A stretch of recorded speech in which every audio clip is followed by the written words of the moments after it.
Hey everyone, I'm working to hit 1,000 subscribers, and I need your help to get there. If you enjoy this content, please hit that subscribe button right now. Oh, Chicago, day Bears are back, and the NFL just handed us a schedule that reads like a revenge tour, a championship manifesto, and a primetime party invitation all rolled into one. That's right, Bears Nation, the 2026 NFL schedule has dropped, and if you thought last year was fun, buckle up, because what is coming this fall is going to be absolutely electric. Welcome back to Bears Focus. I'm Harrison Graham. Today is schedule release day, and there is a lot to get into. We've had leaks flooding in over the last 12 to 24 hours from some of the most reliable names in the business. Jordan Schultz, Aussie nerding on NFL, and most of what they were saying is already proving to be accurate. So let's rip through this thing game by game, storyline by storyline, and talk about what this schedule really means for a Chicago Bears team that just came off an 11-6 season, won the NFC North for the first time since 2005 and 2006, beat the Green Bay Packers in the wild card round for their first playoff win since the 2010 season, and is now being treated by the NFL like the legitimate contender they are. Let's get into it. The Bears kick off the 2026 season on the road against the Carolina Panthers. Now, look, I know some of you are already groaning. Carolina. Really? But hold on. Pump the brakes for a second, because there is actually a fascinating subplot baked into this opener that any true Bears fan should appreciate. This is Caleb Williams versus Bryce Young, two number one overall picks.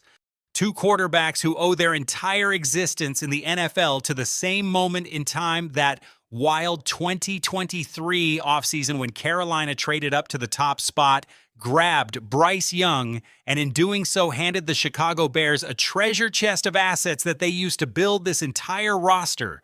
These two franchises are forever connected because of that trade, and now in week 1 of 2026, you've got the beneficiary and the blueprint going head-to-head. Carolina did make the playoffs last year, so this isn't a pushover spot, but the Bears are the better team. They should win this game, and if they do, they're off and running with 9 home games waiting for them at Soldier Field over the course of the season. Win week 1 on the road, and suddenly the whole year opens up. But if you think that opener has some juice, just wait until week 3, because the Chicago Bears are hosting the Philadelphia Eagles on Monday Night Football at Soldier Field in late September. And I am telling you right now, that is must-see television. You remember Black Friday last year? You remember when this Bears offense ran for 281 yards against Philly's defense and absolutely embarrassed a playoff team on national television? Well, that game was a masterpiece. And now Ben Johnson gets to face the team, his offense dismantled on one of the biggest stages of the regular season. Vic Fangio will be on the other sideline plotting his revenge. Jalen Hurts is adapting to a completely new offensive system under Sean Mannion, who came over from Green Bay and is installing more under center, more play-action football. No A.J. Brown in the mix. And yet the Eagles are still dangerous because Hurts is always dangerous when healthy. This game is going to be an absolute brawl. Prime time. Soldier Field, Bears Nation rocking in late September. I cannot wait.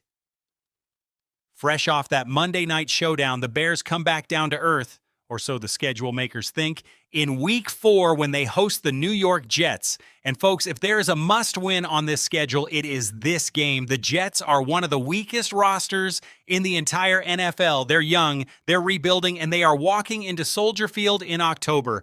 Now, yes, Ben Johnson and Aaron Glenn are former Lions guys, so there's a fun Dan Campbell revenge narrative baked into this one, and Geno Smith is their quarterback, and if Geno is cooking, he can be formidable, but this Jets team is simply not built to compete with the Chicago Bears right now. Coming off a short week after Monday Night Football, this could theoretically be a trap game. Classic. You know how it goes. But the Bears need to be professional, take care of business, and stack that record early. Win this one, and you're potentially 3-0 through 4 weeks. That changes everything. Then in Week 7 comes one of the most intriguing storylines of the entire season when the New England Patriots come to Soldier Field on Thursday Night Football on Amazon Prime. Now, the Patriots finished 14-3 last year, 14-3. So this is not a cupcake. This is a heavyweight. But here is why this game is so compelling. Caleb Williams versus Drake May, the two headliners of the 2024 NFL Draft, meeting in prime time. Drake May came off a sensational regular season, but stumbled in the playoffs. Caleb Williams just had the kind of year that sets the foundation for a legacy, broke Eric Kramer's franchise passing record, led the team to the playoffs, showed poise and toughness in the wild card win over the Packers. This year feels like the year he puts it all the way together. And beating the reigning AFC Conference champions and their young star quarterback on Thursday Night Football, that would send a message to the entire league that Caleb Williams is that guy. This game is must-watch television, as if 3 straight primetime home games weren't enough. The Bears also get a Week 9 Sunday Night Football matchup at home against the Tampa Bay Buccaneers. Think about that for a second. Monday Night Football against the Eagles in Week 3, Thursday Night Football against the Patriots in Week 7, Sunday Night Football against the Buccaneers in Week 9. The NFL has decided the Chicago Bears are a marquee franchise again, and they want America watching. And honestly, it's earned. Baker Mayfield is coming back for Tampa, but he was banged up last year, doesn't have Mike Evans anymore, and the Buccaneers are in a genuine transition period. Todd Bowles is on the hot seat. Their defense still has real issues. I like the Bears in this spot at home in prime time with Soldier Field absolutely on fire. Bears win. Week 11 brings the New Orleans Saints to Chicago, and this is a sneaky, interesting game. The Saints have some real weapons.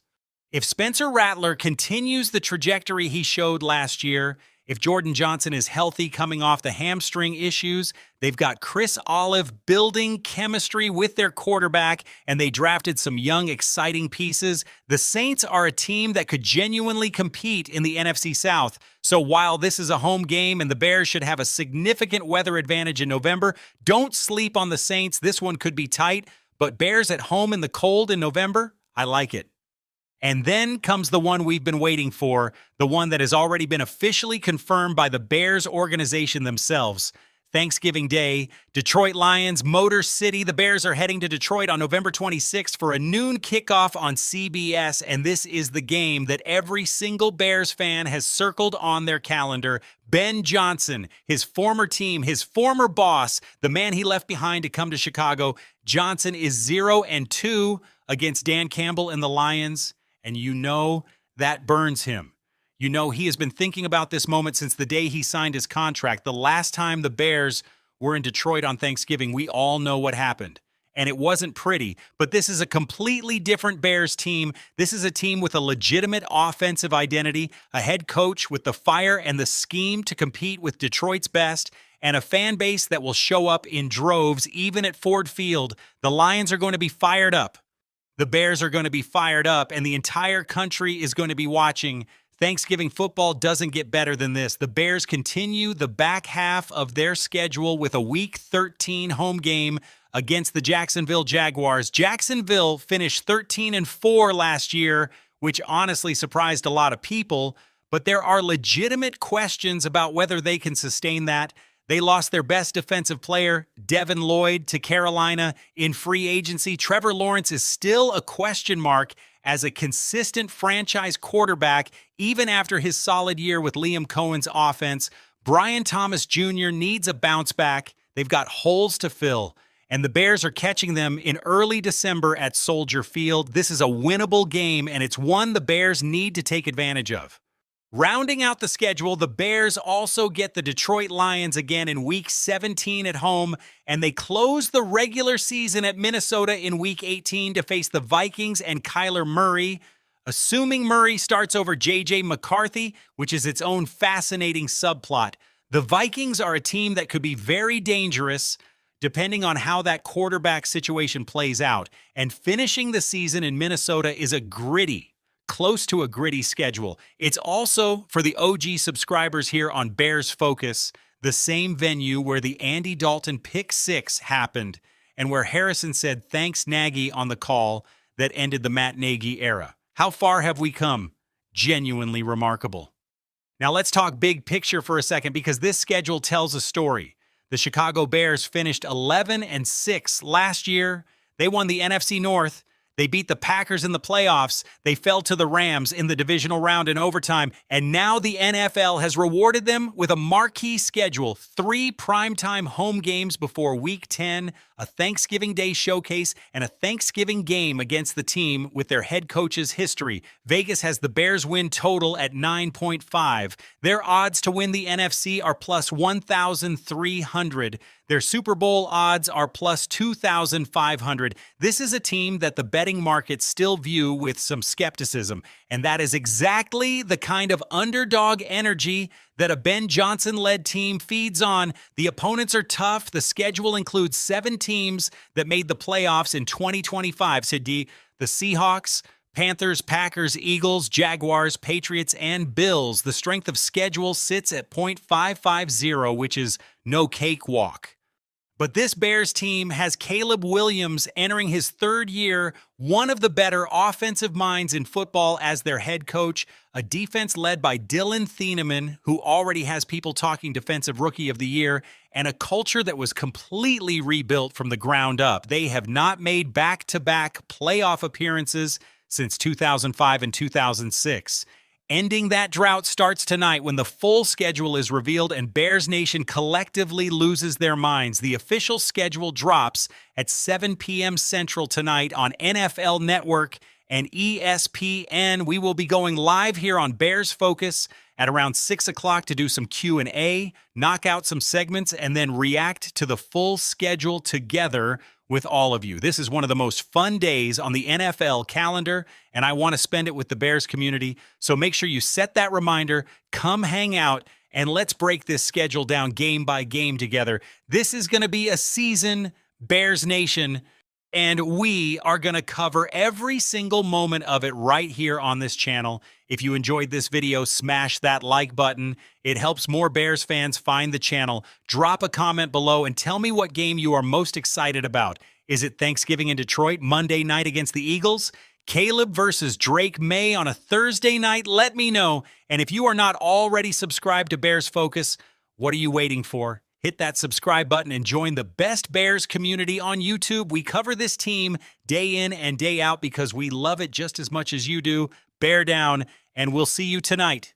Hey everyone, I'm working to hit 1,000 subscribers, and I need your help to get there. If you enjoy this content, please hit that subscribe button right now.